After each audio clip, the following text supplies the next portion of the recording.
नमस्ते साथियों, हमारे ये गुरमीत और आज हम बात करेंगे हवन के विषय के ऊपर। हवन, अग्निहोत्र या यज्ञ, हम इसे विभिन्न नामों से भी जानते हैं।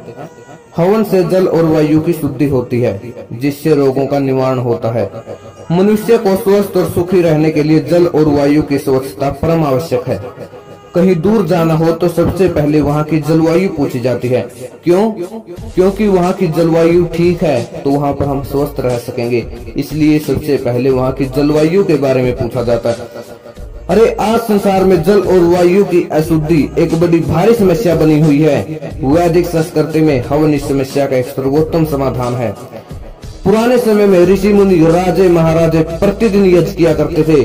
अग्नि में ऐसी कौन सी शक्ति पाई जाती है जिससे हम उसमें सुगंधित पदार्थ, घी और पुष्टि वर्धक पदार्थ डालते हैं। अग्नि में भेदन शक्ति पाई जाती है। अग्नि में पड़े हुए घी आदि पदार्थ छीन भिन्न तथा हल्के होकर हवा में मिलकर दूर दूर फैल जाते हैं और हवा को शुद्ध करते हैं। जो भाप आदि जल का भाग होता है वह भी हवा के सहारे ऊपर उठकर बादल बन जाता है, फिर वर्षा के रूप में भूमि पर वापस गिरता है।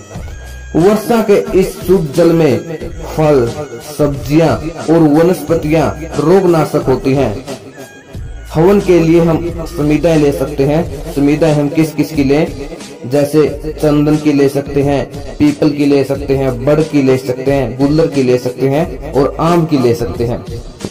हवन करने के लिए हमें यज्ञ कुंड की आवश्यकता होती है और कुछ पात्रों की आवश्यकता होती है जो आप बाजार से ले सकते हैं, और एक सुरवा आती है जिससे हम घी को यज्ञ कुंड के अंदर डालते हैं, वो भी आप बाजार से ले सकते हैं।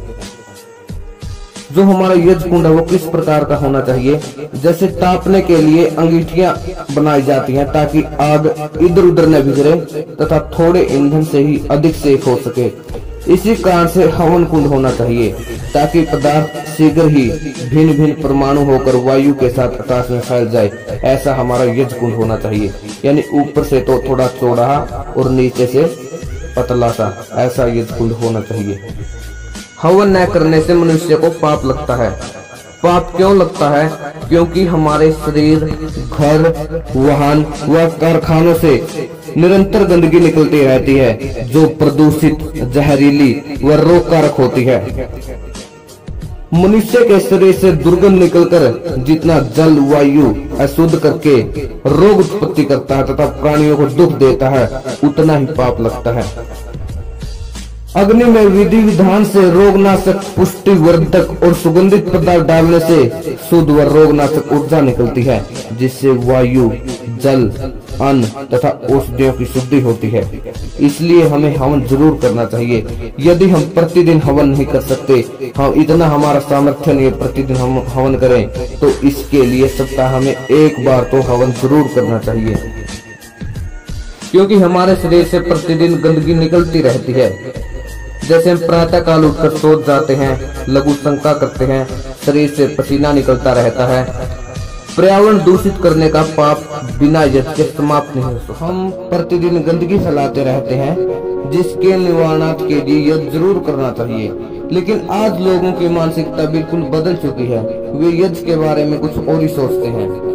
कुछ लोग ऐसे होते हैं, मैं सबके बारे में नहीं कह रहा, तो वे क्या सोचते हैं? वे सोचते हैं कि ये लोग ऐसे घी को बर्बाद कर रहे हैं, इससे अच्छा घी को खा क्यों लेते, कम से कम शरीर को लाभ तो लगेगा। लेकिन घी खाने से केवल एक व्यक्ति को लाभ पहुंचता है, लेकिन यज्ञ करने से पूरे समाज का कल्याण होता है। हम प्रतिदिन हवन नहीं कर सकते, तो इसलिए सप्ताह में हवन जरूर करना चाहिए। इस वीडियो को बनाना बस हमारा यही उद्देश्य था, ताकि लोग यज्ञ के बारे में समझ सकें और वे भी यज्ञ का लाभ ले सकें।